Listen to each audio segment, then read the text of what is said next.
Skip, you got 5 fouls. Don't even put it, especially out for the official to see you. It's just you and him. You got 5 fouls. Why would you even put yourself in that situation? But I want to know this, Skip.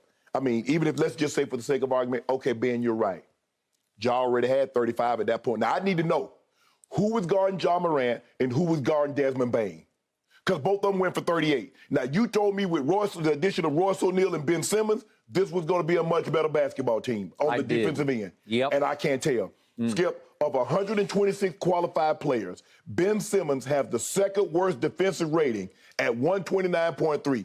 Guess who has the worst defensive rating in the NBA? He happens to be a teammate of Ben Simmons. One, Kevin Durant. So you got 2 of the worst defenders on one team, and you wonder why they get 2 guys that go for 38 apiece. Skip, I told you this. Ben Simmons on the offensive end, you play 4 on 5. Because this is what he's giving you right now. The man now, he's fouled out 2 of the 3 games that he played. Yep. Ben Simmons in 3 games is averaging less than 6 points a game. He has 17 points in 3 games and 14 fouls.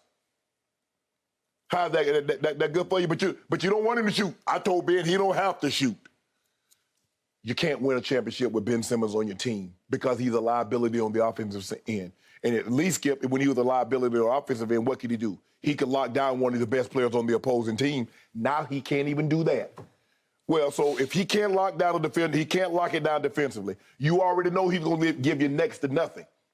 On the offensive end, I don't really know the good that he can do you. You know, my grandpa used to have a saying, tell me and my brother. He said, boys, anything is better than nothing, but you 2 fellas real close to nothing.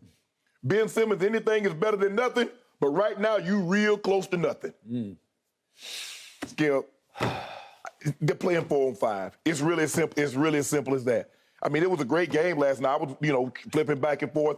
It's not very often you're going to see 4 players go for 35 or more points in the same game.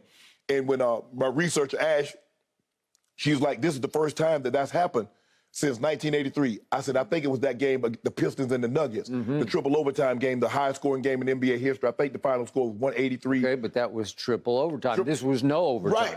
Let you know, hey, nobody played no defense there. Because at least, Skip, we can make a case. Man, that's 15 extra minutes. This was a regulation game, and you get 4 guys going over 35. And look at the percentage in which they shot. It wasn't like, Skip, somebody was, shot 30% or 40%. Look at that. KD was 14 of 40. 14 to 20. Yep. Kyrie was 14 to 24. Ja Morant was 12 of 22. Desmond Bane was 14 of 21, 8 of 11 from 3. 8 of 11? Man, ain't nobody playing no defense. Because one team shot 54% from the field, the Nets. The other team shot 50% from the field and 47% from the 3. All right, before I address Ben Simmons, allow me to go big picture, then small picture. To your point, I had this game opposite the Monday Night Football game, and I couldn't take my eyes off it. This was a rare pleasure. Yes. Because this is offensive firepower, the likes of which we've rarely seen. Right. This was 2 established superstars for the Nets, obviously, playing like superstars. Yes. And this was a rising superstar in Ja for Memphis. And this is a Desmond Bane who just gets better by the dribble, and he's turning into a star right before your very eyes because he was the ultimate difference in this game. Yeah. Although, to your point, you could also argue that Ben Simmons was the difference in this game, or the lack of Ben Simmons. Okay, now, so what happens? I'm watching the post game on the Nets channel. Right. And they go back to SNY and whatever it is, their local carrier. And they play the whole Ben Simmons post-game interview live. So I'm watching it, and I'm spellbound by it because I couldn't believe he was sitting at the interview table in front of the media to start with. And all he wants to talk about is how he got screwed on the 6th foul call. So they go back and forth, and he first says, I'm not going to get fined, and then he just spills all over the referee. Referees have bad nights, too. Right. And it was a BS call. Well, it's... Number one, it's BS that you're even bringing it up. You lost. And it was a 6th foul call, and I get this. And by the way, Steve Nash, if we're seeing it, he goes crazier on this call than I've ever seen him go, which was actually a good sign because most of the time he just stands over there like he's Mike McCarthy or somebody. He doesn't do anything. But he goes berserk over it. And then Ja said that he just wanted to get even by baiting Simmons into the 6th foul call for a play that Ben pulled on him 2 years ago when he was a rookie, where it was the old Pat Bev versus Russ play where you're looking to your coach to call timeout, and he just snakes the ball away from you and goes down and dunks it. And Josh said, okay, I got him back because I'm baiting all the way up the floor. Are you going to come? Are you going to come? Are you going to challenge me? Ben should have just jumped on him at half court because the shot clock hasn't started yet. Until he picks the ball up. Yeah.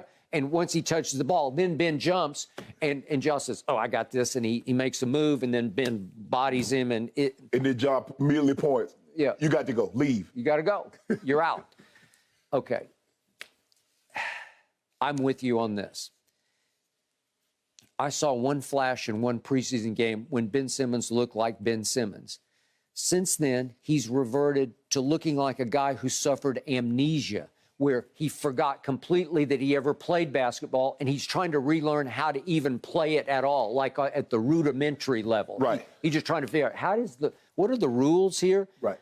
I don't see any passion. I don't see any urgency. I don't see any intensity. I see him just drifting through the game. He did have 8 assists last night, which is fine, but he had 5 turnovers, and he gave you, as you said, next to nothing anywhere else. 7, 8, and 3? Yeah, it's just not good enough when you're playing 28 minutes for a team that's pretty good and is depending on you at least to improve them on the defensive end. He would take Ja. Most of the time he had Ja, and Ja was just toying with him. Ja just go right. Blow right by him. Skip, he's better. Look, Trey doesn't have the quickness as Ja. No. Ja's just not trying. Although he's improved every year from the 3. He was 4-6 last night. He was good. But Ja's getting to the rim. You got hell on your hands trying to stay in front of this little guy and keep him from getting to the rim because he's a Derrick Rose, Russ as far as the explosiveness. And Iverson, but he has the quickness. He does. Like that when he cross you over, and then his left hand, he gonna extend and get to the. He's gonna get to the rim, and he can finish. He can finish above you. To my eye, his ability to explosively leap is unparalleled. He got crazy hard. It's just something. I'm talking about power leaping, where he's going up at his. What do we give? Is he 6'2" or 6? They list him at 6'3". Right. I don't know what. 6'2"-ish maybe. Yeah. He's going up with explosive power, where he's power slamming. He dunked one last night on the break on a Tyus pass, like a lob, and he left-hand dunked it and hit himself on top of the ball. Went through so hard it hit himself on the top of the head. Well, it's a power slam. And again, Iverson didn't have that kind of power at the rim. No. Iverson wasn't really dunking like that. No. But Iverson was crossing you over. He could get to the rim. But those other 2 guys, Rose and Russ, could finish above the rim. That wasn't Iverson's game. This kid can finish above the rim, Skip, and he's turned himself into a better shooter than those guys. All right. So here's what happened. In the 3rd quarter of this game, KD just goes off, as KD is capable of doing. And he goes 7 of 8 in the 3rd quarter for 17 points. That's pretty good, right? Well, guess who on the other side? Desmond Bane goes for 19 on 7 of 9. Okay, so that counteracts from Kevin. 3. Okay, then let's look at the 4th quarter, shall we? Look what Kyrie does in the 4th quarter. He scores 21 points. There aren't many humans alive who can score 21 in a 4th quarter. 21 on 7 of 9 and made both his two threes.